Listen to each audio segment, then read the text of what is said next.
प्यारे बच्चों, आप सभी का हमारे चैनल पे बहुत बहुत स्वागत है। जितने भी विद्यार्थी 27 फरवरी को गणित का पेपर देने वाले हैं उनके लिए गणित का एक बहुत ही खास वीडियो लेकर आ चुका हूं। और बच्चों, इस वीडियो के माध्यम से मैं आप सभी को गणित के पूरे किताब के महत्वपूर्ण प्रश्न बताने वाला हूं, जो कि बोर्ड परीक्षा 27 फरवरी में सीधा सीधा पूछे जाने वाला है। और बच्चों, ये वीडियो देखने के बाद आप सभी का गणित के पेपर में 70 में 70 पक्का हो जाएगा, क्योंकि बच्चों इस वीडियो के माध्यम से मैं आप सभी को वही क्वेश्चन बताने वाला हूं जो कि बोर्ड के पेपर में हर साल पूछा जाता है। और 27 फरवरी के पेपर में 100% यही प्रश्न पूछा जाएगा। बस इतना पढ़ लो, 70 में 70 पक्का हो जाएगा, इस बात की पूरी गारंटी है। तो बच्चों, इस पूरे वीडियो को ध्यान से देख लेना, अंत तक जरूर देखना। वीडियो को लाइक कर देना, शेयर कर देना, चैनल पे नए हो सब्सक्राइब कर देना। आइए बच्चों, बिना टाइम को वेस्ट किए इस वीडियो को स्टार्ट करेंगे। और सबसे पहले इसमें क्वेश्चन दिया गया है कि यूक्लिड विभाजन एल्गोरिदम से संख्याओं 135 और 225 का महत्तम समापवर्तक ज्ञात करिए। बच्चों, ये जो क्वेश्चन है ना, पेपर में कई बार पूछा जा चुका है। बहुत ही सिंपल से तरीके से करेंगे, बिल्कुल परेशान मत होना। वीडियो थोड़ी सी लंबी बनेगी, लेकिन भैया 70 में 70 स्कोर कर सकते हो मात्र आप ये केवल वीडियो देख करके।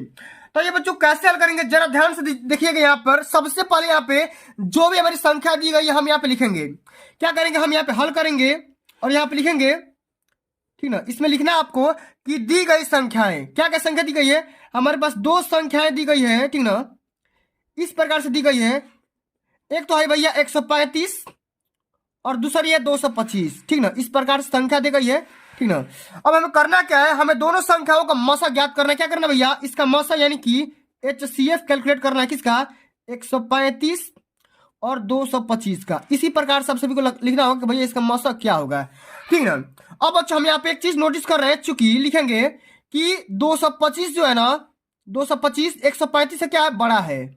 और जब 135 से ये बड़ा है तो क्या हम करेंगे, हम यहाँ पे संख्याओं 225 और 135 के लिए हम यहाँ पे लगाएंगे यूक्लिड विभाजन एल्गोरिदम। यूक्लिड विभाजन एल्गोरिदम या प्रमेय, ठीक ना, कुछ भी लिख सकते हैं। यहाँ पे मैं लिख दे रहा हूं पूरा एल्गोरिदम, ठीक ना। यूक्लिड विभाजन एल्गोरिदम से, ठीक। अब बच्चों होता क्या है, ये होता है ए बराबर बी क्यू प्लस आर के रूप का होता है, आप सभी को पता होगा। अब यहाँ पे ए क्या हो जाएगा, ए आपका होगा बड़ा वाला जो 225 है, ठीक ना, ये हो जाएगा ए, ठीक ना, ये हो जाएगा ए।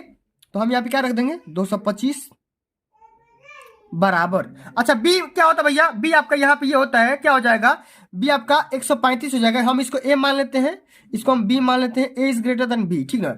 अब देखो यहाँ पे हो जाएगा 135।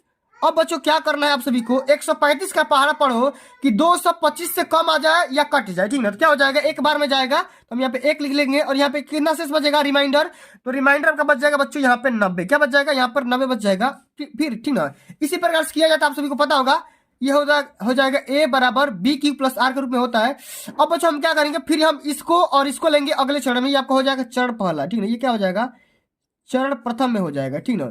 इसी प्रकार से हम अगले चरण में लिखेंगे, तो हम लेंगे अब यहाँ पे 135 को।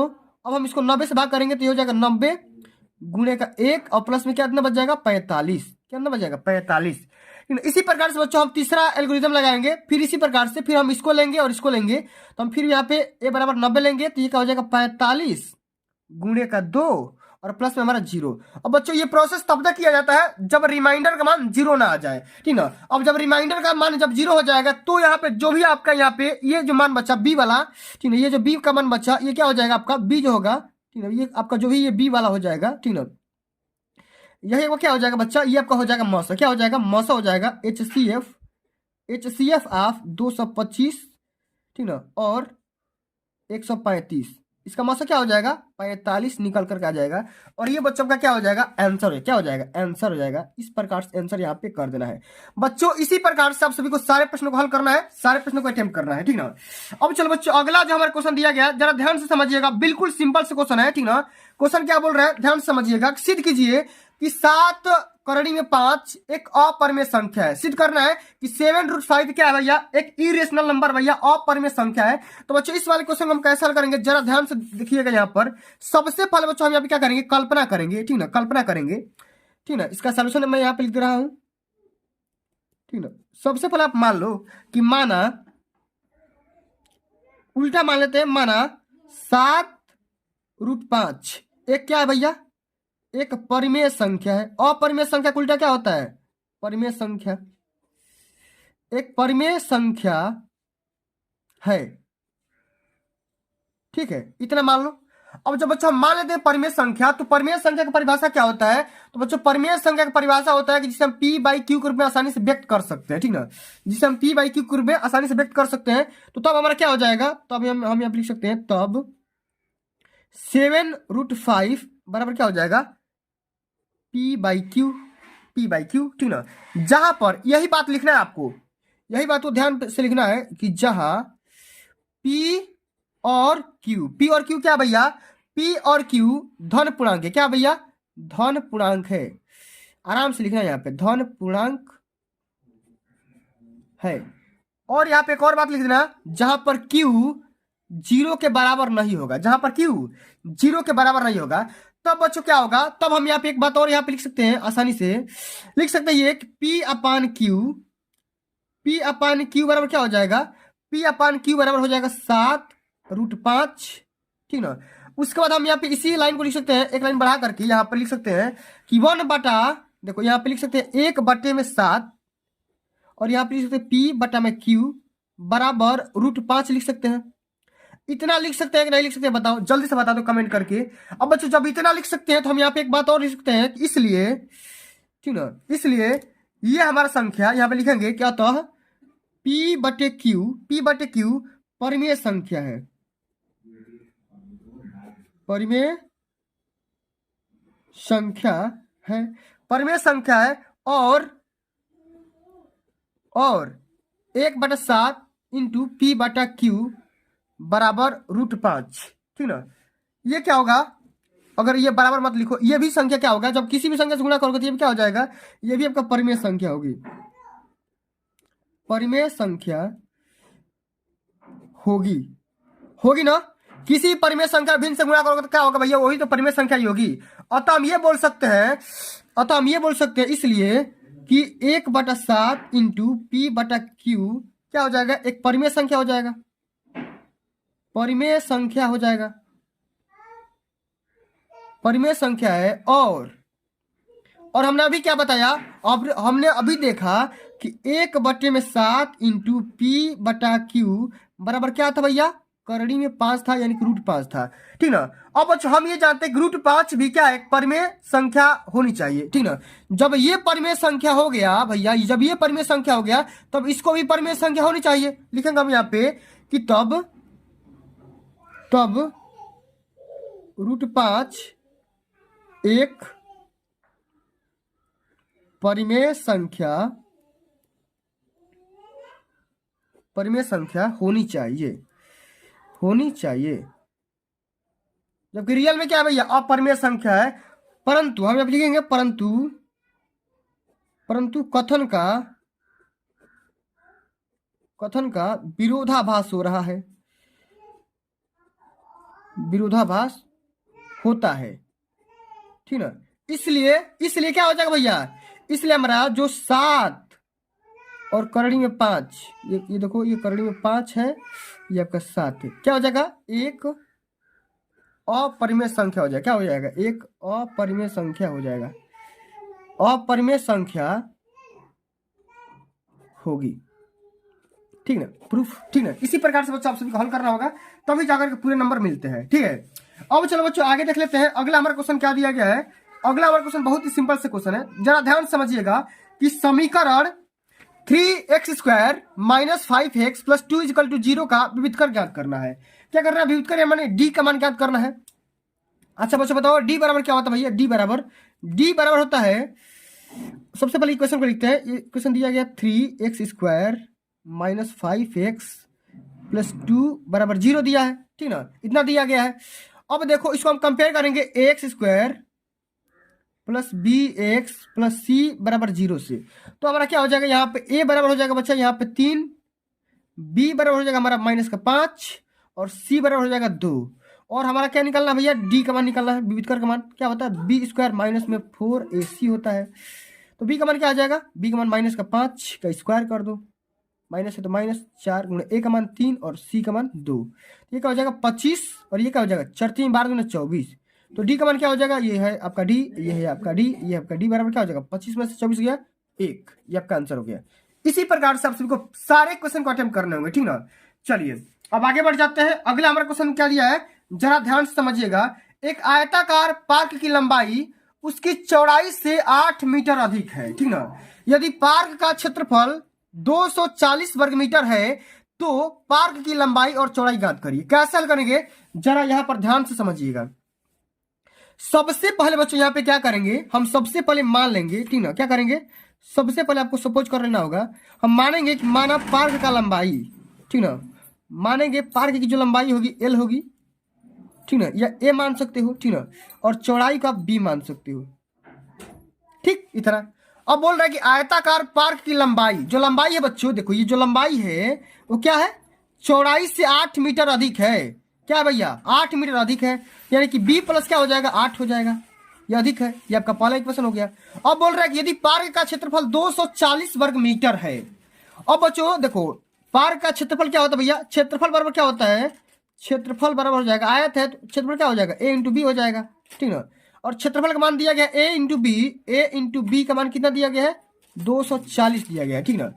ठीक अब देखो ए का मान क्या रख दो, यहाँ पे बी प्लस 8 रख दो, बी प्लस 8 रख दो, ठीक ना, और गुणे बी रख दो, तो बराबर क्या हो जाएगा 240 हो जाएगा, ठीक है। अब क्या करो, यहाँ पे देखो बी स्क्वायर प्लस में ये हो जाएगा 8 इंटू बी बराबर 240, ठीक है, इतना हो गया। अब बच्चों हम करें क्या, इसको ध्यान से समझिएगा। अब यहाँ पे देखो इसको इधर लाओ तो ये हो जाएगा B square plus 8b minus 240 बराबर क्या हो जाएगा 0। अब बच्चों क्या करना होगा, इसका फैक्टर करना होगा, ठीक ना। अब 240 का फैक्टर करते हैं तो ये क्या हो जाएगा, ये 240 के जब फैक्टर करेंगे तो देखो हमको गुणा करके 240 लाना है और घटा के आपको 8 लाना है, तो हम 20 और 12 का फैक्टर लेंगे, ठीक ना। 20 और 12 का फैक्टर लेंगे तो 20 से 12 में गुणा करोगे 20 से 12 में तो 240 आ जाएगा, और 20 में से 12 घटाओगे तो आपका 8 आ जाएगा, ठीक ना।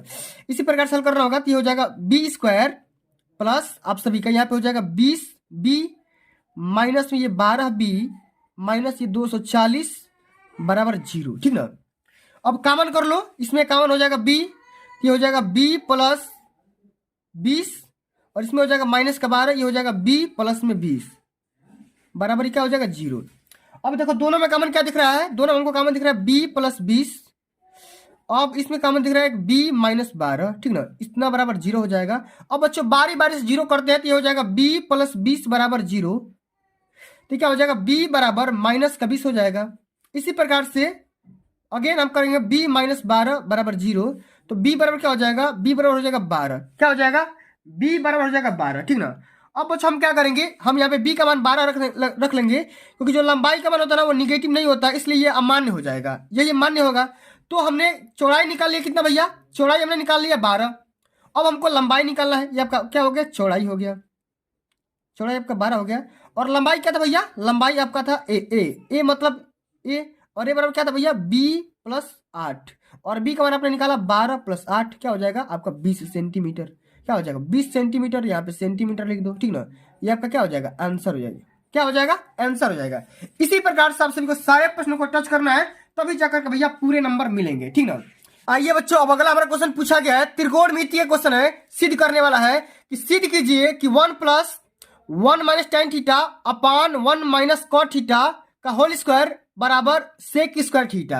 ये आपको प्रूफ करना है बच्चों। ये जो क्वेश्चन है पेपर में कई बार पूछा जा चुका है और अब की बार आने का चांसेस बहुत ज्यादा है। हम यहाँ पे हल करेंगे, ध्यान से समझिएगा, ठीक ना।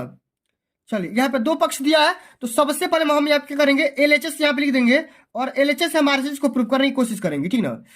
LHS बराबर क्या दिया है, ये आपका दिया है यहाँ पे 1 प्लस, ये दिया है 1 प्लस टेन थीटा, सॉरी यहाँ पे 1 माइनस है ना, ठीक है, क्या है ये 1 माइनस है, ठीक है। ये आपका हो जाएगा 1 माइनस कॉट थीटा, ठीक है, इसका स्क्वायर करना है और आपको क्या लाना है सेक स्क्वायर थीटा लाना है। तो बच्चों हम टेन थीटा और कॉट थीटा को साइन और कास में तोड़ देंगे तो हमारा क्या हो जाएगा, ये हो जाएगा 1 प्लस ये हो जाएगा 1 माइनस ये क्या हो जाएगा साइन थीटा और बट्टे में ये हो जाएगा कॉस थीटा, इसी प्रकार से ये क्या होगा 1 माइनस ये क्या हो जाएगा कॉस थीटा बटा में ये क्या हो जाएगा साइन थीटा। और सबका क्या कर दो भाई ऊपर वाला का स्क्वायर कर दो, ठीक ना, इस प्रकार से। अब चलो आगे देख लेते हैं, इसका एलसीएम लेंगे तो क्या हो जाएगा cos theta minus sine theta, इसी प्रकार से sine theta minus cos theta हो जाएगा, ठीक ना। आगे हम लिख सकते हैं इसी प्रकार से कि 1 प्लस इसको हम लिख सकते हैं कॉस थीटा माइनस में साइन थीटा और बटे में हम यहाँ पे लिख सकते हैं कॉस थीटा, ठीक है, सबका मैं यहाँ पे कॉस थीटा लिख सकता हूँ। और बच्चों एक बात क्या करना है, इसको उलट देना, ठीक है, क्या करना पलट देना, ठीक है। क्या होगा ये हो जाएगा साइन थीटा ऊपर चला जाएगा, भाग में है तो इसे जब गुणा करोगे तो क्या हो जाएगा मान पलट जाएगा, ये ऊपर में आ जाएगा साइन थीटा और नीचे में क्या होगा देखो ये sine theta minus cos theta हो जाएगा, ये हो जाएगा साइन थीटा माइनस में क्या होगा कॉस थीटा हो जाएगा। और क्या करना भाई सबका स्क्वायर कर दो, सबका स्क्वायर कर दो, ठीक है, इसी प्रकार से हल करना होगा। अब अच्छा हम आगे देखेंगे तो अगला हमारा इस टर्म में क्या लिखेंगे 1 प्लस, अब देखो cos थीटा और माइनस में साइन थीटा लिखा गया है, ठीक ना, इसी प्रकार से तो हम यहाँ पे क्या करेंगे साइन को चेंज कर लेंगे, ठीक ना, साइन को चेंज कर लेंगे और यहाँ पे साइन बटे में कास है ना तो उसको tan में चेंज कर देंगे।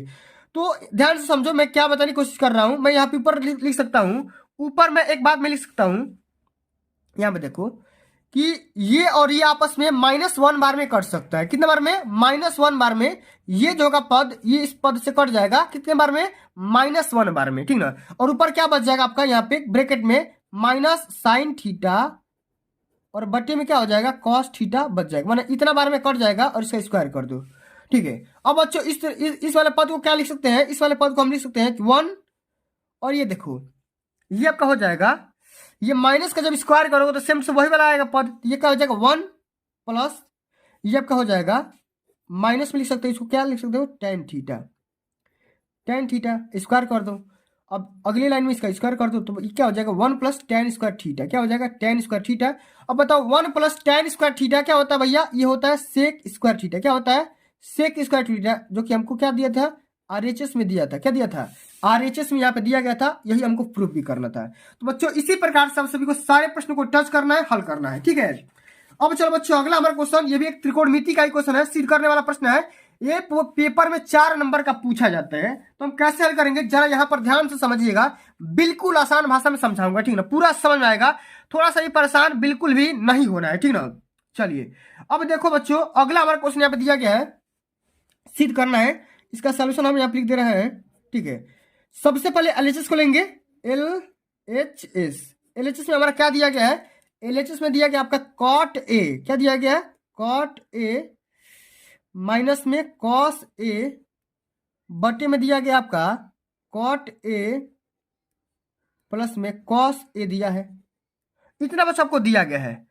तो जानते हो बच्चों आप क्या करो, सबसे पहले जो आपका कॉट थीटा दिया है ना, कॉट ए दिया है, इसको साइन और कास में चेंज कर दो, क्या कर दो साइन और कास में चेंज कर दो। आइए चेंज करते हैं, कॉट थीटा बराबर क्या होता है कॉस ए बटे में ये हो जाएगा साइन ए, ये हो जाएगा माइनस में कॉस ए, फिर आपका होल बटा हो जाएगा, ये हो जाएगा कॉस ए बटा में साइन ए, ये आपका प्लस है प्लस, ये आपका कॉस ए हो जाएगा।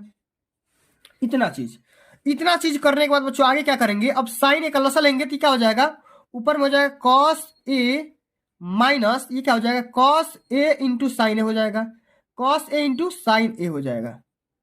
इसी प्रकार से अब देखो बटे में साइन है और बटे में साइन है, तो यहाँ पे लिख दे रहा हूं मैं बटे में साइन ए, ठीक है। इसी प्रकार से जब होल बटा करोगे इसी प्रकार से तो ये हो जाएगा कॉस ए प्लस में कॉस ए इंटू साइन ए, और इसका बटा क्या हो जाएगा भाई, इसका बटा क्या हो जाएगा साइन ए। अब बच्चों आप साइन ए से साइन ए काट सकते हो, कोई दिक्कत की बात नहीं है, इस प्रकार से हटा सकते हो, ठीक ना, लेकिन काटने का प्रभाव नहीं होता है, ठीक ना। अब यहाँ ऊपर में क्या हो गया cos A minus cos A into sine ए बटे में क्या बच गया कॉस ए, ठीक ना, प्लस में यहाँ पे कॉस ए इंटू साइन ए, इतना बच गया ना। अब बच्चों हम क्या करेंगे, हम ऊपर में कॉस ए और नीचे में कॉस ए आपको कॉमन करना होगा, क्या करना होगा कॉमन। आइए कॉमन करते हैं भाई बढ़िया से, ऊपर में जब कॉस ए कॉमन करोगे तो क्या बच जाएगा, ये बचेगा 1 माइनस साइन ए, ठीक है, और बटे में क्या बच जाएगा ये बच जाएगा आप सभी का, फिर ये कॉमन करोगे कॉस ए तो ये क्या हो जाएगा 1 प्लस में साइन ए, ठीक है, इतना चीज। अब बच्चों देखो यहाँ पे ध्यान दो, ध्यान देने वाली बात क्या है, ध्यान देने वाली बात यहाँ पे ये है बच्चों कि काश ए से काश ए कैंसिल आउट हो जाएगा और यहाँ पे क्या बच गया 1 माइनस साइन ए बटा में ये 1 प्लस में साइन ए हो जाएगा, इतना चीज, ठीक ना, इतना चीज आपका बच गया। अब बच्चों हमको क्या करना है आप सभी को कि कोसेक में लाना है। तो कोसेक में लाना तो भैया क्या हो जाएगा, कोसेक में लाना होगा तो साइन थीटा का उल्टा होता है, तो ये देखो 1 माइनस 1 अपान में कोसेक ए, इसको लिख सकते हो कोसेक ए बटा में 1 प्लस में 1 बटा में कोसेक ए, ठीक है। तो अब इसका भी सेम वही वाला तरीका अपना दो, ये क्या हो जाएगा कोसेक ए माइनस में 1 और बटा में क्या हो जाएगा ये हो जाएगा कोसेक ए और प्लस में 1 होगा और नीचे वाला कोसेक ऊपर वाला कोसेक से क्या हो जाएगा कैंसिल आउट हो जाएगा और यही आपका RHS हो जाएगा, क्या हो जाएगा RHS हो जाएगा और हेंस प्रूव्ड हो जाएगा। इसी प्रकार से बच्चों सवाल को हल करना होगा, ठीक ना। अब चलिए बच्चों अगला हमारा क्वेश्चन क्या दिया गया है, जरा ध्यान से समझिएगा, बिल्कुल सिंपल सा क्वेश्चन है, ठीक ना। क्वेश्चन क्या दिया गया कि उस त्रिभुज का केंद्रक ज्ञात कीजिए जिसके शीर्ष 7,5 5,7 और -3,3 है, ठीक ना। तो कैसे हल करेंगे, केंद्रक निकालना है, ठीक ना। केंद्रक निकालने का फॉर्मूला क्या होता है, तो बच्चों केंद्रक निकालने का जो फॉर्मूला होता है मैं यहाँ पे लिख दे रहा हूं, ठीक ना। केंद्रक इसे मान लो, केंद्रक निकालने का जो भी त्रिभुज होगा उसका केंद्रक निकालने का जो तरीका होगा यहाँ पे सॉल्यूशन, ठीक है। केंद्रक इसे मान लो यहाँ पे x होगा एक केंद्रक, तो x का फॉर्मूला क्या होता है भाई, x का x1 प्लस में x2 प्लस में x3 और बटे का 3। इसी प्रकार से y बराबर क्या हो जाएगा, ये हो जाएगा y1 प्लस में y2 प्लस में y3 और बटे का 3 हो जाएगा। x और y का मान निकाल लेते हैं, ये हो जाएगा x बराबर क्या हो जाएगा, x बराबर, अब देखो इसको आप x1 मानो, इसको x2 मानो, इसको x3 मानो, इसी प्रकार से y1 y2 y3, ठीक ना। तो x1 बराबर क्या दिया है 7, फिर 5, फिर -3 है तो -3 यहाँ पे रख दो और बटे में क्या लिख दो यहाँ पे 3। इसी प्रकार से x का मान निकल गया, इसी प्रकार से y का मान निकालो, क्या हो जाएगा 5 + 7 + 3 बटे का 3। तो यहाँ पे क्या हो जाएगा x बराबर जो हो जाएगा 7 5 12 और 12 में से 3 गया 9 और 9 बटे का 3, ये हो जाएगा 3 और ये y बराबर क्या हो जाएगा 7 5 12 3 15, 15 बटा में 3 माने 5।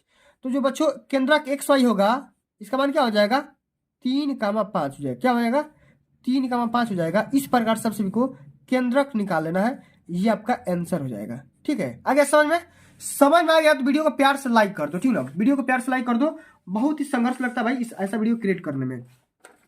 चलो अब अगला हमारा क्वेश्चन पूछा गया, बच्चा ध्यान से समझिएगा, बिल्कुल सिंपल सा क्वेश्चन है, ठीक ना, कि किसी पेड़ की छाया उसकी ऊंचाई से √3 गुनी है, ठीक ना। किसी पेड़ की छाया उसकी ऊंचाई से कितनी गुनी है, √3 गुनी है। तो सूर्य के उन्नयन कोण का मान ज्ञात करना भाई, उसका उन्नयन कोण का मान क्या होगा, ठीक ना। आइए समझते हैं भाई, सॉल्यूशन करते हैं। सबसे पहले बच्चों एक पेड़ बनाते हैं, ठीक ना, एक यहाँ पे पेड़ बनाते हैं, ठीक ना।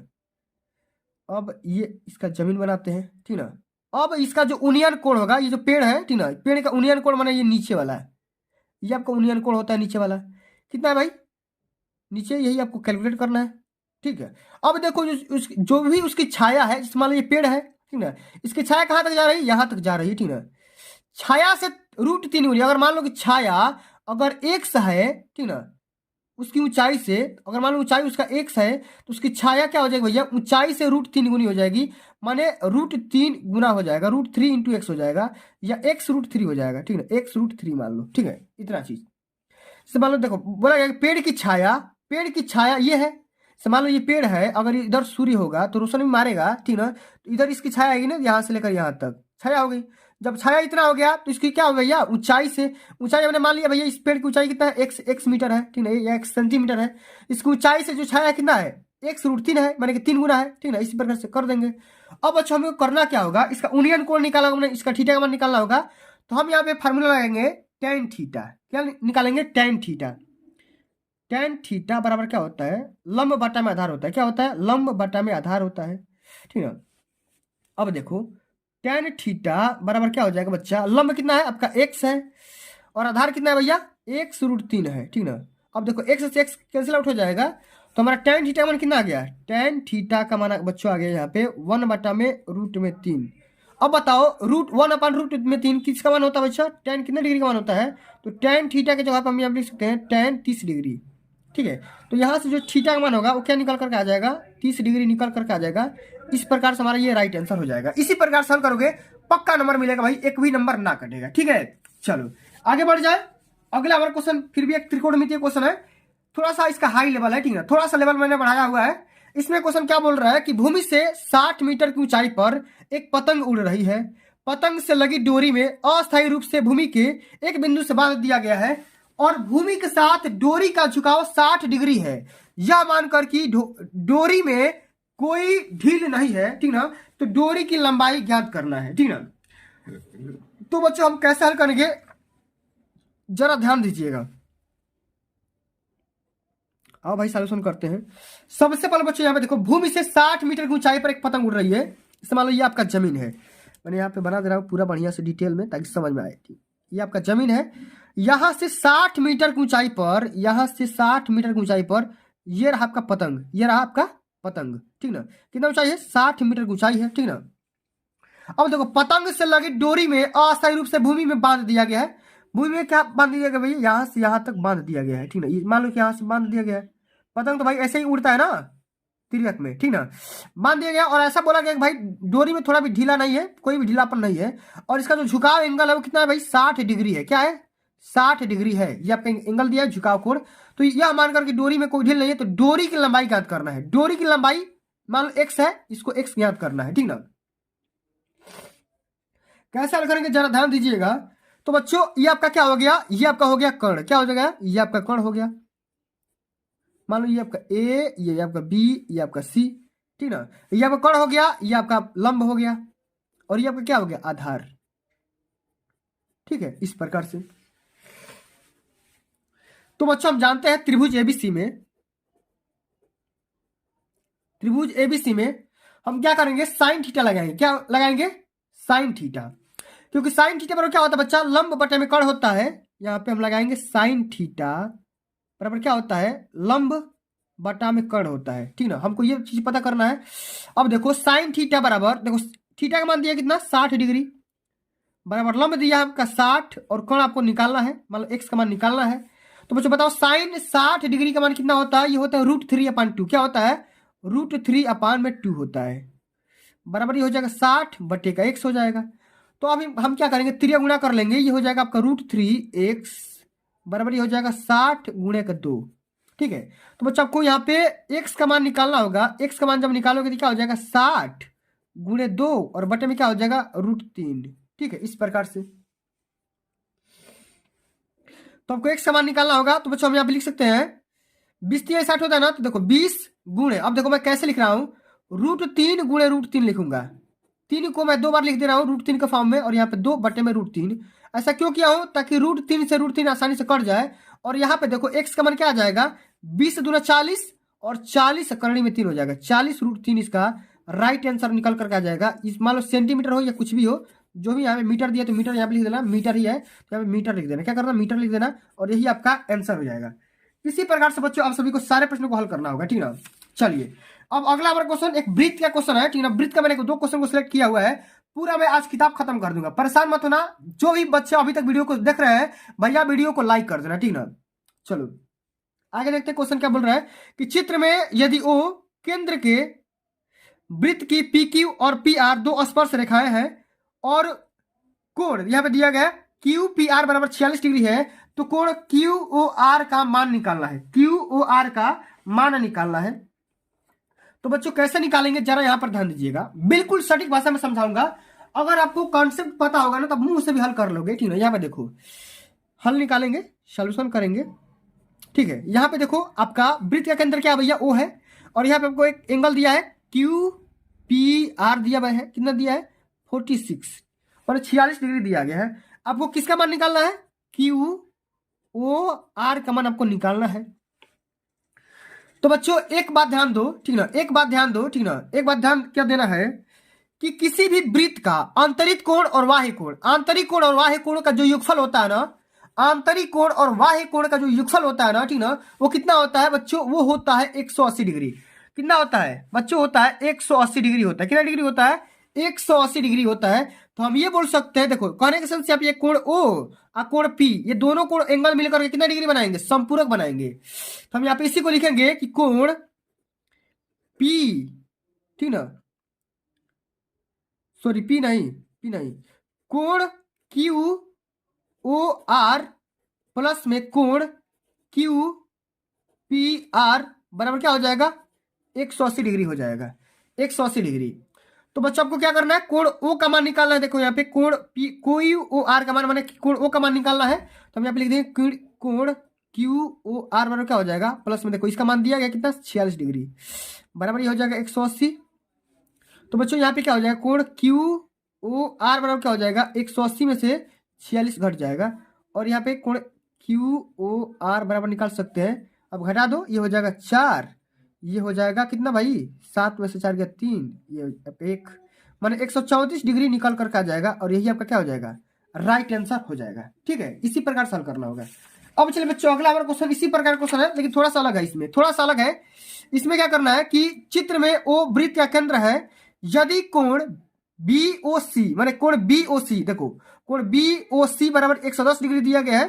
तो आपको बताना है कि ए बी और ए सी वृत्त की स्पर्श रेखाएं हैं। ए बी और ए सी क्या है भैया, वृत्त का स्पर्श रेखा है, ठीक ना।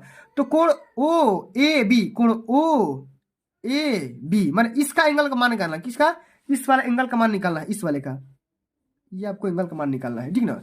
कोण ओ ए बी का मान निकालना है। तो कैसे करेंगे, जरा ध्यान से देखिएगा। इसमें हम बच्चों ये लिखेंगे, ठीक है, इसमें आपको कोई डाटा दिया गया है, इसमें बच्चों यहाँ पे दिया गया है कोण बी ओ सी का मान दिया गया है कितना, 110 डिग्री, ठीक ना। ए बी और ए सी स्पर्श रेखा है, ए बी और ए सी क्या है भैया, स्पर्श रेखा है, ठीक है। अब क्या करना भाई, कोण ओ ए बी का मान निकालना। तो मैंने आपको क्या बताया था कि कोण ओ और प्लस कोण बी, मैंने कहने का सेंस यहाँ पे मैं यहाँ पे लिख दे रहा हूं, देखो कोण बी ओ सी और प्लस में कोण बी ए सी का युगफल कितना होगा भाई, 180 डिग्री हो जाएगा। क्या हो जाएगा, इसका और इसका युगफल कितना होगा, 180 डिग्री होगा। तो सबसे पहले क्या करो, इस पूरे कोण को ज्ञात कर लो, इस पूरे कोण को ज्ञात कर लो। जब ये पूरा कोण दिया ना, तो पहले इस पूरे ए का मान निकाल लो, ठीक है, उसके बाद डिवाइड कर देना, ठीक है। चलो आइए निकालते हैं। सबसे पहले कोण बी, उसके बाद ओ का मान दिया है ना, कोण बी ओ सी का मान तो दिया ही है 110, यहाँ पे रख देंगे। और प्लस में कोण बी ए सी बराबर यहाँ पे 180 दिया है, रख लो। तो यहाँ पे कोण बी ए सी बराबर क्या हो जाएगा, 180 माइनस 110, ये क्या हो जाएगा, कोण बी ए सी बराबर क्या हो जाएगा, 70 डिग्री, क्या हो जाएगा, 70 डिग्री हो जाएगा। अब बच्चों क्या करना है, यहां से देखो बी ए ओ का मान निकालना है। कोण देखो, कोण बी ए ओ बराबर क्या हो जाएगा, कोण बी ए सी और बटे का 2 हो जाएगा। तो इसका आधा हो जाएगा, ये आधा बार में काटा है तो यहाँ पे रख दो उसका मान, ये हो जाएगा 70 बटे में 2, क्या हो जाएगा 35 डिग्री, क्या हो जाएगा भाई 35 डिग्री, ये आपका आंसर निकल करके आ जाएगा। इसी प्रकार से हल करना होगा, ठीक है। अब चलिए बच्चों आगे बढ़ जाते हैं। अगला हमारा क्वेश्चन क्या दिया गया है, जरा यहाँ पे ध्यान दो बाबू, ठीक ना, बिल्कुल यहाँ पे ध्यान देने वाली बात है, और बहुत ही खतरनाक क्वेश्चन है ये, ठीक ना, बहुत ही खतरनाक क्वेश्चन है, जरा ध्यान से समझिएगा। इसमें क्वेश्चन क्या पूछा गया है कि लकड़ी के एक ठोस बेलन के प्रत्येक सिरे पर एक अर्धगोला खोदकर निकालते हुए एक वस्तु बनाई गई है, जैसा कि आकृति में दर्शाया गया है। ये आकृति है। यदि बेलन की ऊंचाई 10 सेंटीमीटर और आधार की त्रिज्या 3.5 सेंटीमीटर है, तो वस्तु के संपूर्ण पृष्ठ का क्षेत्रफल कितना होगा, ये आपको बताना है। संपूर्ण पृष्ठ का क्षेत्रफल निकालना होगा। तो सबसे पहले बच्चों यहाँ पे क्या दिया गया है कि लकड़ी की वस्तु एक बेलन और 2 अर्धगोलों में संयोजन से बनी हुई है। देखो यहाँ बोला गया ना कि ठोस बेलन जो है ना, एक प्रत्येक सिरे और अर्धगोलों से खोदकर बना है। यहाँ पे क्या बताया गया है बच्चों, यहाँ पे आप सभी को ये बताया जा रहा है, ठीक है, इसका सॉल्यूशन करेंगे, ठीक है। इसमें देखो जो लकड़ी का जो बेलन बना होगा ना, ये आपका बेलन बना होगा, ये आपका बेलन मान लो बना होगा। तो सबसे पहले इसमें 2 अर्धगोला होगा, 2 क्या होगा, अर्धगोला होगा, ठीक ना। 2 अर्धगोलों के संयोजन से इसमें क्या होगा, एक बेलन होगा, एक बेलन होगा और इसमें 2 अर्धगोला लगा होगा, ठीक है, इसी प्रकार से बना है। तो हम क्या बोलेंगे बच्चों, अतः हमारे यहाँ पे दिया गया बेलन की ऊंचाई, इसमें हमारा बेलन की ऊंचाई दिया गया, हम यहाँ पे लिख देंगे बेलन की ऊंचाई। बेलन की ऊंचाई दे रखा है भाई कितना, ये आपका दिया है 10 सेंटीमीटर, 10 सेंटीमीटर दे रखा है यहाँ पे। देखो बेलन की ऊंचाई, आधार का त्रिज्या यहाँ पे दिया गया है। आधार का त्रिज्या हम यहाँ पे लिख देंगे, आधार की त्रिज्या कितना दिया भाई, 3.5 सेंटीमीटर इतना दिया है। अब बच्चों हम करें क्या कि अर्धगोला, अर्धगोला है ना, ठीक ना। अब देखो जब ये आधार का त्रिज्या ये बेलन का दिया है तो ये अर्धगोले का क्या हो जाएगा भाई, अर्धगोले का तो त्रिज्या होगा, क्या हो जाएगा, अर्धगोले का भी तो त्रिज्या होगा। लिख दो यहाँ पे, अर्धगोले का भी तो त्रिज्या होगा, अर्धगोले की भी यही त्रिज्या होगी भाई। देखो बता दे रहा हूँ, देखो अगर ये बेलन है, अगर बेलन का आधार का जितना त्रिज्या होगा तो बेलन का त्रिज्या होगा भाई, ठीक ना। जितना बेलन का त्रिज्या होगा उतना ही क्या होगा भाई, अर्धगोले का भी त्रिज्या होगा, ठीक ना। इतना समझ में आ गया।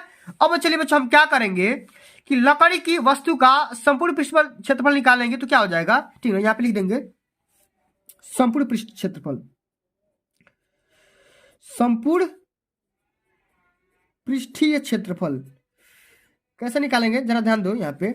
संपूर्ण पृष्ठ का क्षेत्रफल निकालने के लिए हम क्या करेंगे, हम सबसे पहले निकालेंगे बेलन का, क्या करेंगे भाई, बेलन का पृष्ठ वक्र पृष्ठ निकालेंगे, बेलन का वक्र पृष्ठ का क्षेत्रफल निकालेंगे, वक्र पृष्ठ का क्षेत्रफल प्लस में दोनों अर्धगोलों का, क्या यहाँ पे लिखेंगे, प्लस में दोनों अर्धगोलों का क्षेत्रफल निकालेंगे, ठीक ना, या पृष्ठीय क्षेत्रफल यहाँ लिख दो भाई, पृष्ठीय क्षेत्रफल।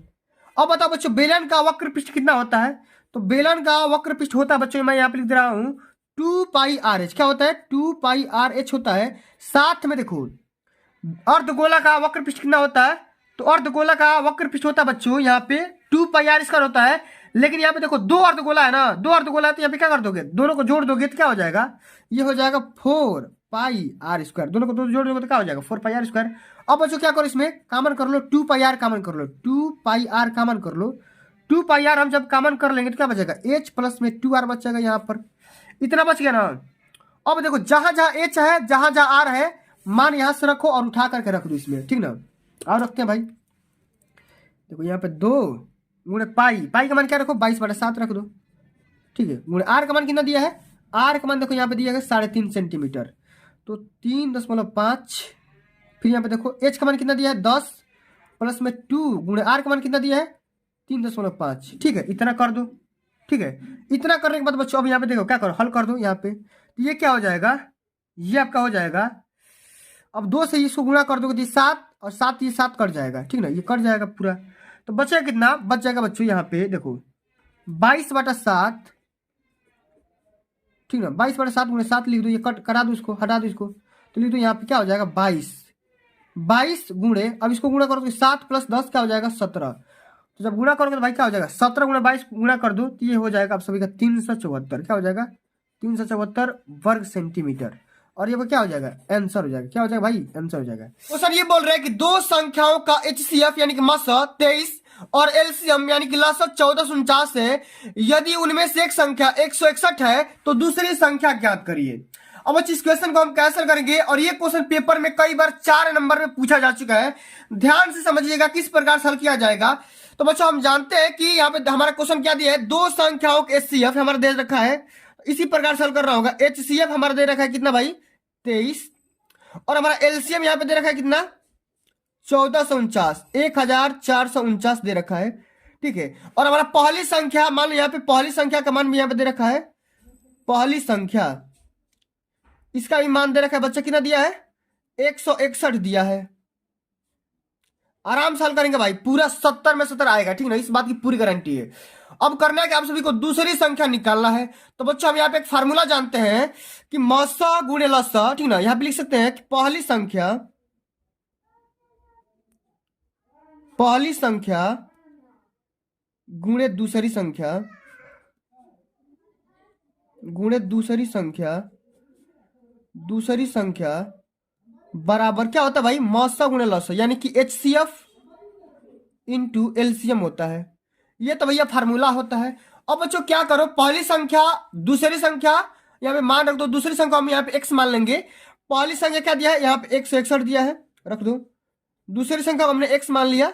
HCF यहाँ पे मौसा दे रखा है 23, और यहाँ पे आपका लसा यानी कि LCM का मान दे रखा है 1449। आपको क्वेश्चन में इतना डाटा दे रखा है। अब बच्चों हम क्या करेंगे, यहाँ पे तो गुणा के रूप में है, तो इसको हम इधर फेंक देंगे तो क्या हो जाएगा, भाग के रूप में हो जाएगा। एक्स बराबर हो जाएगा 23 गुणे 1449 और बटे का क्या हो जाएगा बाबू, यहाँ पे हो जाएगा 161। इस प्रकार से तो हम यहाँ पे x का मान निकालेंगे तो क्या हो जाएगा, अब ये देखो ये 23 में ये 7 बार में कट जाएगा, 23 7 161 होता है, 7 बार में कट जाएगा, ठीक ना। ये क्या हो जाएगा, ये हो जाएगा 1449 बटे का ये हो जाएगा 7। तो यहाँ से हम x का मान निकाल लेते हैं तो क्या हो जाएगा, ये काटा दो, ये 7 होना 14 और 7 7 49, ये 207 हो जाएगा। ये आपका क्या हो जाएगा बाबू, आंसर हो जाएगा। इसी प्रकार से बच्चों आप सभी को सारे प्रश्न बताऊंगा भाई, गारंटी दे सकता हूं कि जो भी बच्चा ईमानदारी से इस पूरे सेशन को अंत तक देखता है ना भाई, तो उसका 70 में 70 पक्का हो जाएगा, इस बात की पूरी गारंटी है। अब बच्चों यहाँ पे देखो अगला हमारा क्वेश्चन क्या पूछा गया है, ये भी क्वेश्चन बोर्ड के पेपर में कई बार पूछा जा चुका है, यहाँ पे अंक बदल सकता है। क्वेश्चन क्या बोल रहा है कि यूक्लिड विभाजन एल्गोरिथम का प्रयोग करके संख्याओं 125 और 25 का HCF यानी कि मौसक ज्ञात करिए। अब बच्चों मौसक कैसे ज्ञात किया जाता है, सबसे पहले ध्यान दीजिएगा यहाँ पर, इसमें हम यहाँ पे सबसे पहले हमारा संख्या दिया गया है ए और बी, मान लो यहाँ पे 125 और यहाँ पे 25 दिया गया है, तो हम यहाँ पे यूज करेंगे यूक्लिड विभाजन एल्गोरिथम। यहाँ पे लिखेंगे हल, सॉल्यूशन। हमारे पास दो संख्या दे रखी है, 125 दे रखा है जो कि भैया 25 से क्या है भाई, बड़ा है, ठीक ना। हम यहाँ पे 125 को ए मान लेते हैं और 25 को हम बी मान लेते हैं, ठीक ना। इतना करने के बाद हम यहाँ पे क्या करेंगे, यूक्लिड विभाजन एल्गोरिथम लगाएंगे, ठीक ना। यहाँ पे लिखेंगे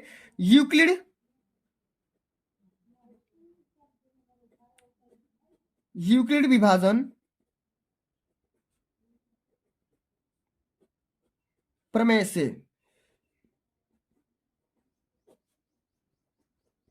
अच्छा बताओ बच्चों, यूक्लिड विभाजन प्रमेय क्या बोलता है, ये बोलता है कि जब कोई संख्या a होगा ना, इस प्रकार का होगा, a बराबर b into q plus r form का रूप का होगा, ठीक ना, इस प्रकार का। ए आपका क्या है, आपका ये बड़ी संख्या, ठीक ना।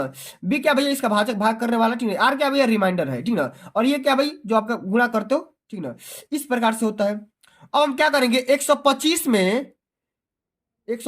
आप 25 से भाग करो, कितना बार में कट जाएगा, ये बच्चों कट जाएगा 5 बार में। तो हम इसको यहां से लिखेंगे 125 बराबर, अब देखो ये कितना बार में कटेगा, 25 से डिवाइड करो, ये हो जाएगा बच्चों 25 गुणे 5 प्लस आपका रिमाइंडर कितना बच जाएगा, आर का मान हो जाएगा 0। तो बच्चों ये कंडीशन तब तक किया जाता है जब यहाँ पे रिमाइंडर का मान 0 ना आ जाए। तो जब रिमाइंडर का जब मान 0 आ जाएगा, उस कंडीशन में चरण में जो भी आपका बी का मान होगा, बी का जो भी मान होगा वही से क्या हो जाएगा, मौसा हो जाएगा। और अब हम यहाँ पे लिख सकते हैं कि HCF ऑफ 125 और 25 बराबर क्या हो जाएगा, 25 हो जाएगा। मैंने बहुत ही सिंपल सवाल ले रखा था, इसी प्रकार से आप सभी को हल करना होगा, एकदम बिल्कुल इसी भाषा में, इसी अंदाज में हल करोगे भैया, पूरा नंबर मिलेगा, एक भी नंबर ना कटेगा। ओके, अब चलो अगला हमारा क्वेश्चन बच्चा पूछा गया, बहुत ही सिंपल सा क्वेश्चन है, कई बार पेपर में देखने को मिल चुका होगा आप सभी को, कई बार पेपर में पूछा जा चुका इस क्वेश्चन को। कैसे हल करेंगे ध्यान दीजिएगा, इसमें क्या करना है, सिद्ध करना है कि 5 माइनस कड़ी में 3 एक क्या भैया, एक अपरिमेय संख्या है, ये आपको भैया प्रूफ करना है। तो बच्चों कैसे हल करेंगे जरा यहां पर ध्यान दीजिएगा। सबसे पहले बच्चों जो भी आपको ऐसा क्वेश्चन दिखेगा ना, तो क्या करना, आप सभी लोग इसका उल्टा मान लेना, क्या करना, उल्टा।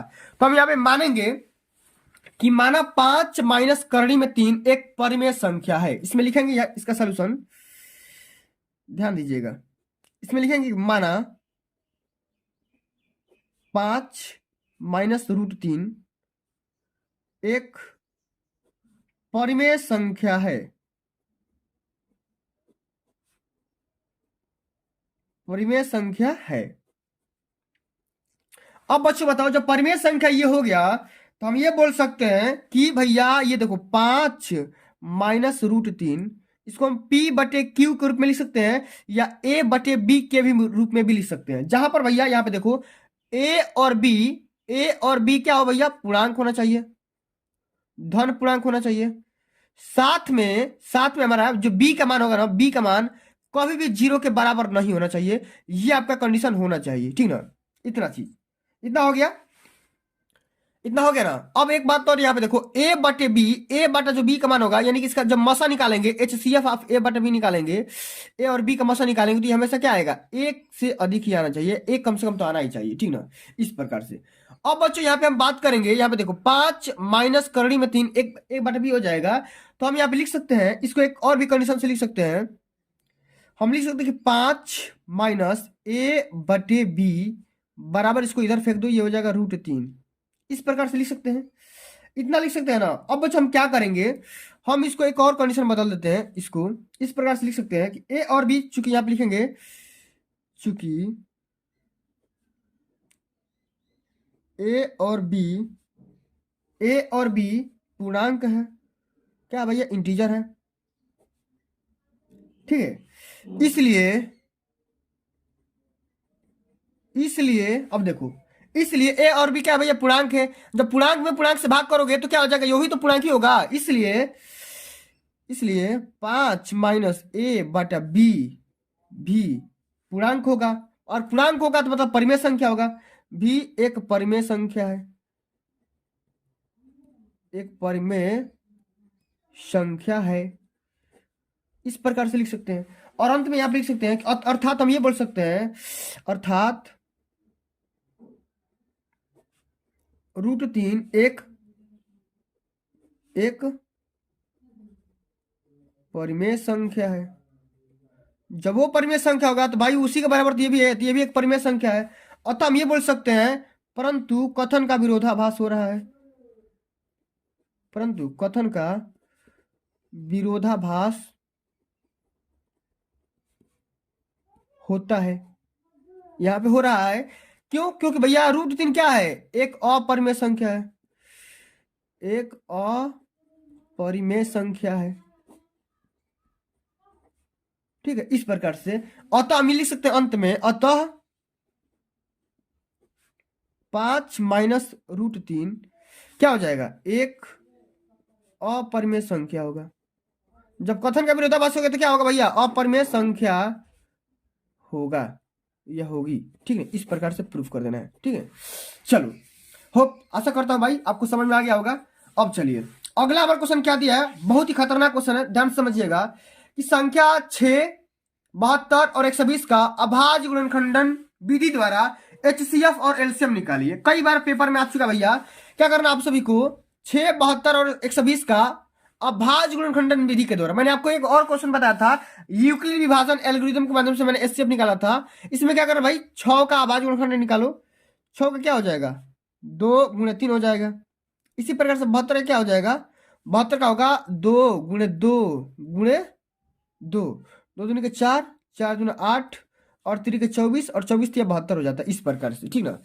इसी प्रकार से 120 का लिख लो, 120 का क्या होगा, 120 का होगा 2 × 2, 2 दूनी के 4, 4 दूना 8 दूना 8, ठीक ना, और 3 के 24 और 24 + 5 120। इस प्रकार से इसका क्या हो जाएगा भैया, अभाज्य गुणनखंड हमने निकाल लिया। अब बच्चों हमको क्या करना भाई, हमको क्या करना भाई, इसका HCF निकालना भाई, मस्त। अच्छा, HCF में क्या होता है, कंडीशन क्या होता है कि जो कम से कम मिल रहा है ना, जैसे यहाँ पे 2 1 है तो 2 यहाँ पे 1 ले लो, 1 इसमें ले लो, 1 इसमें ले लो, तो 2 यहाँ पे ले लो। फिर देखो यहाँ पे 3, एक यहाँ पे है, एक यहाँ पे है, एक यहाँ पे है, 3 सब में है तो यहाँ पे 3 ले लो, ये हो गया मौसा, क्या हो जाएगा 6। इसी प्रकार से LCM निकालो, इसका LCM। अब देखो जो मिले या ना मिले उससे कोई दिक्कत नहीं है। यहाँ पे 2 × 3 है तो 2 × 3 यहाँ पे देखो लिख लो, ऊपर वाला लिख लो, तो 2 × 2 × 2, 3 इसमें भी है, 3 इसमें भी है, तो यहाँ पे लिखेंगे 2 × 2 × 2 × 3 × 3, 3 2 बार है और 5 1 बार है, ठीक है। इस प्रकार से लिख लो, तो क्या हो जाएगा, 2 दूनी के 4, 4 दूना 8 और 3 के 24, 24 या 72 और 72 5 कितना होता है भाई, गुणा कर लो, गुणा करना पड़ेगा। 5 × 10 के 0 और 5 7 35, एक क्या हो जाएगा 35 1 36। इस प्रकार से इसका राइट आंसर हो जाएगा, ठीक ना। एलसीएम 360 और एचसीएफ क्या हो जाएगा 60 हो जाएगा। इसी प्रकार से हल करना है, ठीक ना। अब चलिए अगला हमारा क्वेश्चन क्या दिया गया बाबू, ध्यान से समझिएगा, बिल्कुल सिंपल सा क्वेश्चन पूछा गया है, ठीक ना। एकदम बेसिक से समझाऊंगा, पूरा यहाँ पे बताऊंगा, एक भी क्वेश्चन मैं छोड़ूंगा नहीं, ठीक ना। हमारा क्वेश्चन क्या दिया है कि प्रतिस्थापन विधि के द्वारा हल ज्ञात करना है। क्या करना भाई, प्रतिस्थापन विधि के द्वारा हल ज्ञात करना है, ठीक ना। चलिए कैसे हल करेंगे, ध्यान दीजिएगा। इसमें यहाँ पे दे रखा है x - y = 2 और यहाँ पे 4x + 7y = 30 दे रखा है। तो बच्चों हमको क्या करना है, प्रतिस्थापन विधि के द्वारा इस दोनों इक्वेशन को हल करके x और y का मान निकालना है। तो कैसे हल करेंगे, सबसे पहले हम यहाँ पे लिख लेते हैं एक्स माइनस वाई बराबर 2, और यहाँ पे हम लिख सकते हैं 4x माइनस सॉरी यहाँ पे प्लस 7y बराबर 30। ठीक ना, इस प्रकार से। तो हम यहाँ पे क्या करेंगे, x का मान यहाँ से निकाल लेंगे। x बराबर क्या हो जाएगा 2 प्लस वाई। ठीक ना, इस प्रकार से इसको हम इक्वेशन फर्स्ट मान लेते हैं और इसको इक्वेशन सेकंड मान लेते हैं। अब हम क्या करेंगे, लिखेंगे यहाँ पे x का मान समीकरण 2 में प्रतिस्थापित करने पर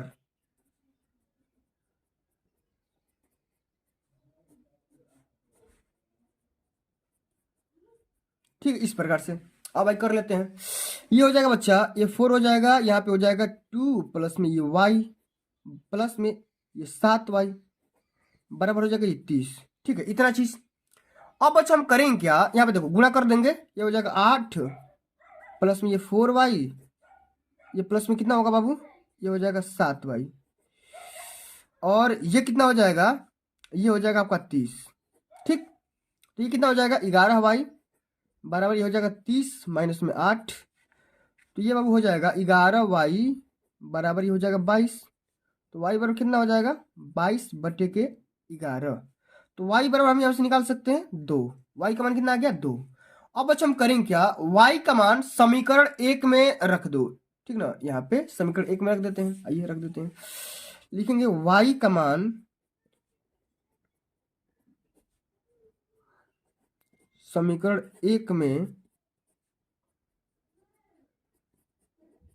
रखने पर, अब वही रखते हैं।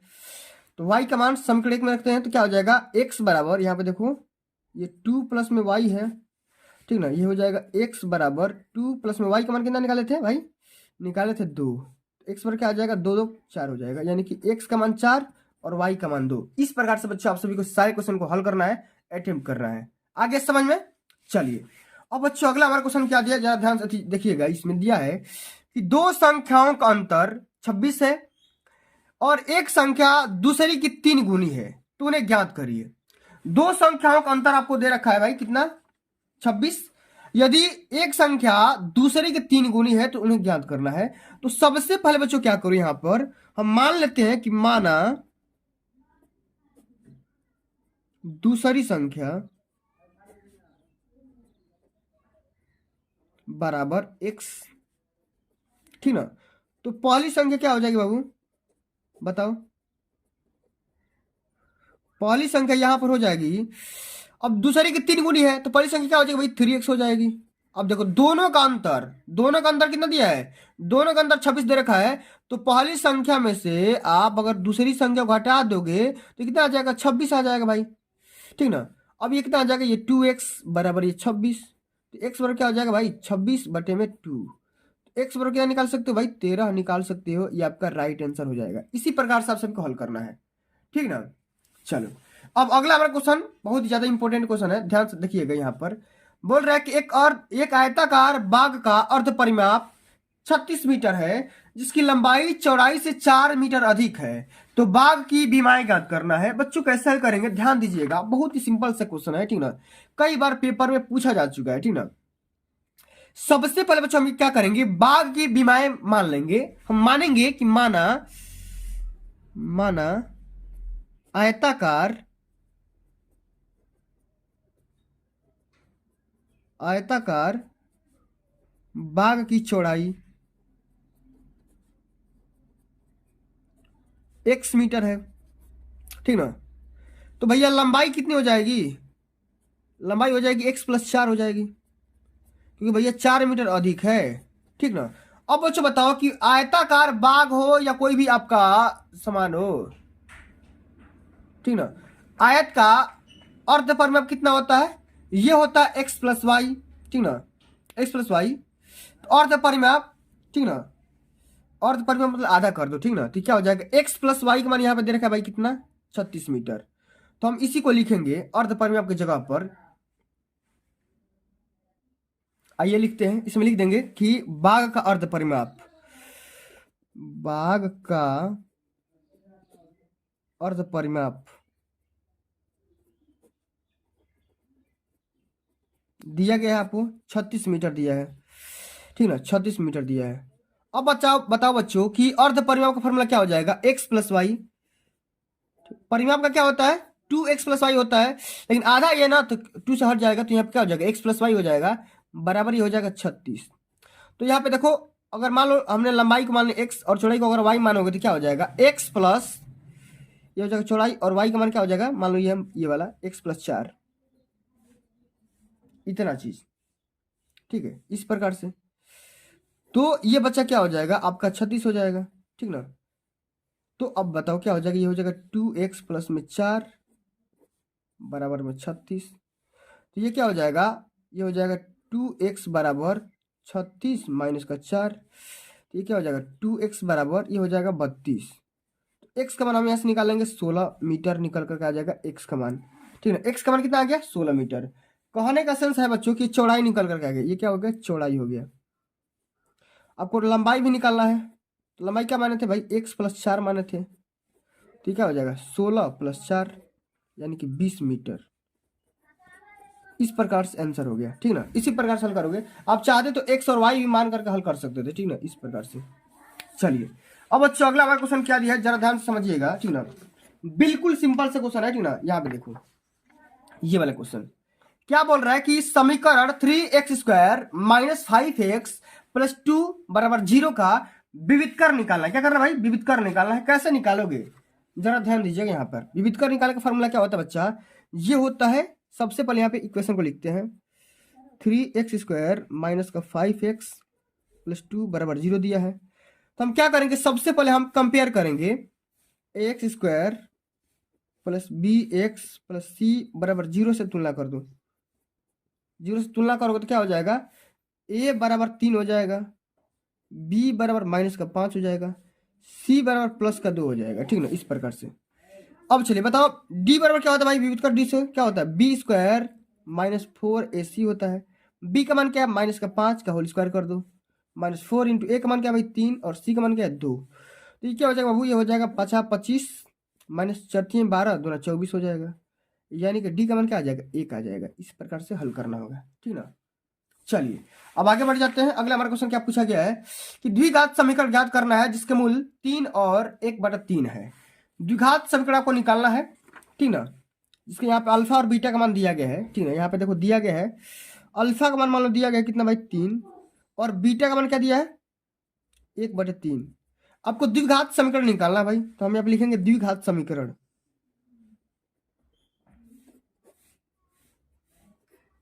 फार्मूला क्या होता है, ये होता है x² - alpha + beta into x होता है। अब प्लस में क्या होता है भाई, अल्फा इंटू बीटा बराबर 0 हो जाता है। ये देखो मूलों का योगफल इंटू एक्स प्लस में मूलों का गुणनफल बराबर 0 होता है, इस प्रकार से होता है। तो यहाँ पे देखो हम क्या करेंगे, अल्फा प्लस बीटा सबसे पहले यहाँ पे निकालो भाई। अब सबसे पहले अल्फा प्लस बीटा निकाल लेते हैं, 3 + 1/3, ठीक ना, इस प्रकार से हो जाएगा।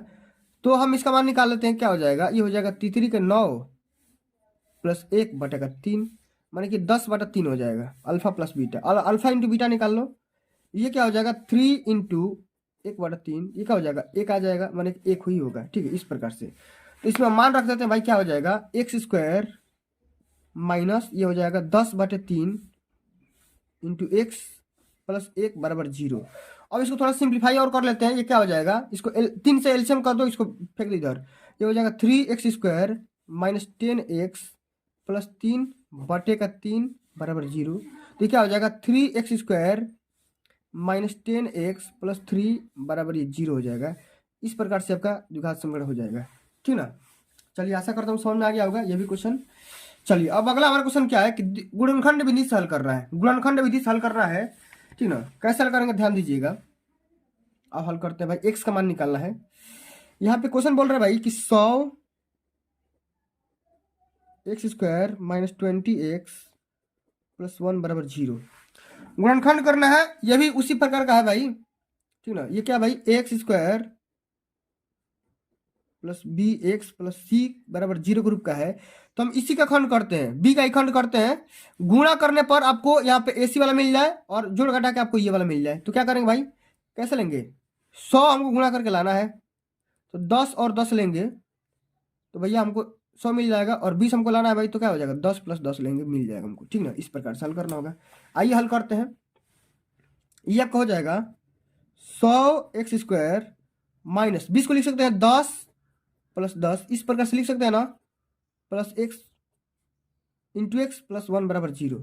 अब देखो बारी बारी से गुणा कर लो, ये हो जाएगा 100x² माइनस में ये 10x माइनस में ये 10x प्लस 1 बराबर 0। और सब में कॉमन कर लो, ये हो जाएगा 10x कॉमन करोगे तो ये हो जाएगा 10x माइनस का 1, फिर यहाँ पे क्या हो जाएगा माइनस का 1 कॉमन कर लोगे तो 10x माइनस का 1 बराबर 0। ये कॉमन होगा 10x माइनस का 1, और ये हो जाएगा 10। यहाँ पे हमको क्या करना पड़ेगा भाई, यहाँ पे हमको देखो, यहाँ पे 10x हमने कॉमन कर लिया तो 10x माइनस का 1 हो गया। फिर यहाँ पे ये 10x है भाई, x है, 10x माइनस 1 हो गया, ये हो जाएगा 10x माइनस 1, इस प्रकार से 0। ठीक है, अब दोनों को बारी बारी से गुणा कर लेते हैं, तो ये हो जाएगा 10x माइनस 1 बराबर 0। एक बार इसको 0 करो, ये क्या हो जाएगा 10x बराबर ये 1, x बराबर 1/10। इसी प्रकार से ये भी सेम ही है, तो भाई उसका भी मान क्या हो जाएगा 1/10 ही होगा। यही आपका आंसर हो जाएगा। ठीक, चलिए अब आगे बढ़ जाते हैं। अगला हमारा क्वेश्चन क्या दिया है, यहाँ पे देखो, अगला नंबर क्वेश्चन ये दिया है, बहुत इंपॉर्टेंट क्वेश्चन है, पेपर में 6 नंबर का आता है। ध्यान से समझिएगा, बिल्कुल बेसिक भाषा में समझाऊंगा भाई, देसी भाषा में समझाऊंगा, ठीक ना। चलिए कैसे हल करेंगे जरा यहाँ पर ध्यान दीजिएगा। क्वेश्चन आपका बोल रहा है कि 2 अंकों से बनी किसी संख्या के अंकों का योगफल 9 है। यदि संख्या का अंक उलट दिए जाए तो बनने वाली संख्या मूल संख्या से 45 से अधिक होगी, तो संख्या ज्ञात करना है, ठीक ना। तो सबसे पहले बच्चों क्या करेंगे, हम मान लेंगे कि माना, यहां पे देखो, माना दहाई का अंक बराबर y, x मान लो, ठीक ना, और इकाई का अंक मान लो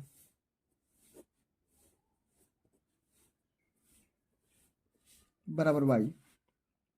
तो हम संख्या बना सकते हैं भाई, संख्या क्या बन जाएगी, संख्या बन जाएगी 10x प्लस y। इतना तो भाई जानते होगा आप लोग बेसिक, ठीक है।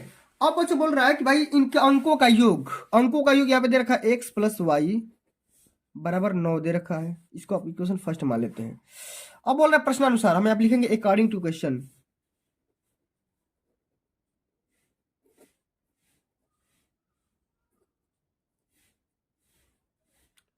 क्वेश्चन क्या बोल रहा है, क्वेश्चन बोल रहा है कि अगर अंकों का पलट दिया जाए ना, संख्या अगर पलट दिया जाए तो जो मूल संख्या होगी ना, मूल संख्या से 45 अधिक हो जाएगी। अंक जब पलटेंगे तो क्या हो जाएगा भाई, ये हो जाएगा 10y प्लस में x हो जाएगा, और ये आपका 10x प्लस में y संख्या है। देखो बोल रहा है कि यदि संख्या का अंक उलट दिया जाए तो बनने वाली संख्या, माने ये बनने वाली संख्या, ये जो संख्या है, ये वाली संख्या है, ये संख्या इस संख्या से 45 अधिक है भाई, ये अधिक है। तो या तो भैया इसमें घटा दो 45, नहीं तो इसमें 45 जोड़ दो, इसमें 45 जोड़ दो, ठीक ना, इस प्रकार से। अब से इसको इधर लाओ, तो क्या हो जाएगा 10y plus x minus 10x minus y बराबर 45। तो ये क्या हो जाएगा भाई, ये हो जाएगा 9y माइनस में 9x बराबर ये 45। तो ये क्या हो जाएगा y माइनस x बराबर हो जाएगा 45। अरे सॉरी, यहाँ पे क्या हो जाएगा, 9 से भाग कर दो तो 9 5 45, 5 हो जाएगा, ठीक ना। और इसको आप इक्वेशन सेकंड मान लो। अब समीकरण और 1 को दोनों को आपस में जोड़ दो, यहाँ पे लिखेंगे समीकरण 1 प्लस समीकरण 2 जोड़ दो, ये हो जाएगा x प्लस वाई, ठीक ना। मान ली y प्लस एक्स मैं यहाँ पे लिख दे रहा हूँ बराबर 9, ये हो जाएगा y माइनस एक्स बराबर क्या हो जाएगा भाई 5। जोड़ दो तो ये कट जाएगा, यहाँ पे हो जाएगा 2y बराबर हो जाएगा 14। तो y बराबर क्या हो जाएगा 7, y बराबर क्या आ जाएगा 7। अब 7 का मान y के बराबर किसी भी इक्वेशन में रख दो, पहले इक्वेशन में रख दो, यहाँ पे लिख दो y का मान समीकरण 1 में रखने पर, तो x प्लस वाई मिल करके भाई 9 बना रहा है, तो x प्लस 7 मिल करके 9 बना रहा है, तो x बराबर क्या आ जाएगा 9 माइनस 7, तो x बराबर क्या आ जाएगा 2, x बराबर क्या आ जाएगा 2। इस प्रकार से x और y का तो मान आ गया, आपको संख्या निकालना है, तो संख्या क्या हो जाएगी, संख्या माने 10x प्लस में y तो 10 × 2 प्लस में 7, तो क्या हो जाएगा 20 + 7 27, ये आपकी संख्या हो जाएगी। यही आपका फाइनल आंसर होगा।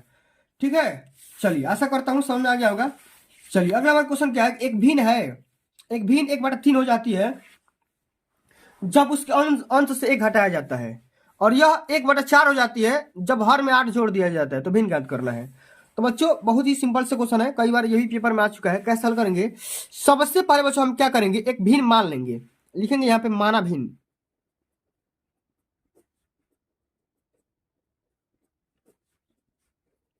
x/y। माना भिन्न क्या है भाई, x/y है। ठीक है, चलिए भाई अब बोल रहा है कि यदि भिन्न 1/3 कब होगी, जब अंश में 1 घटाया जाएगा। ठीक ना, तो पहला शर्तानुसार लिखेंगे यहाँ पे, प्रथम शर्तानुसार यहाँ पे आपको लिखना पड़ेगा, तभी अगर पूरे नंबर मिलेंगे। ठीक ना, क्योंकि एग्जामिनर यही देखता है। लिखेंगे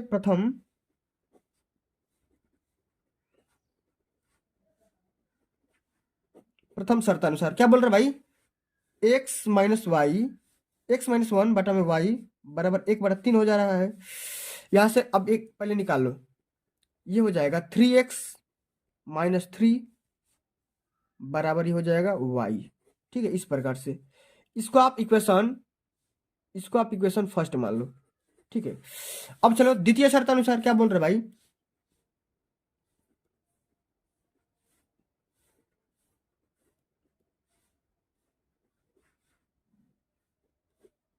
ये बोल रहा है कि जब भिन्न के हर में 8 जोड़ देंगे ना, तो क्या हो जाएगा, उसका मान 1/4 हो जाएगा।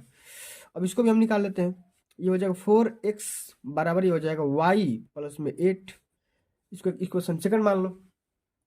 अब करेंगे क्या, अब देखो करना क्या है, इसको दोनों को एक जगह लिख लो। ठीक ना, दोनों को एक जगह लिख सकते हो, यहाँ पे मैं यहाँ पे लिख दे रहा हूँ, ये हो जाएगा 3x - 3 बराबर y, पहला इक्वेशन है। ये हो जाएगा 4x बराबर y प्लस में 8, ये आपका दूसरा इक्वेशन है। ठीक ना, इस प्रकार से है। ठीक है, अब बच्चों करना क्या है, ध्यान दीजिएगा, यहाँ पर आपको ये करना है कि भाई या तो y का मान पहले वाले इक्वेशन में रख दो। ठीक ना, y का मान क्या कर दो, पहले वाले इक्वेशन में यहाँ पे रख सकते हो।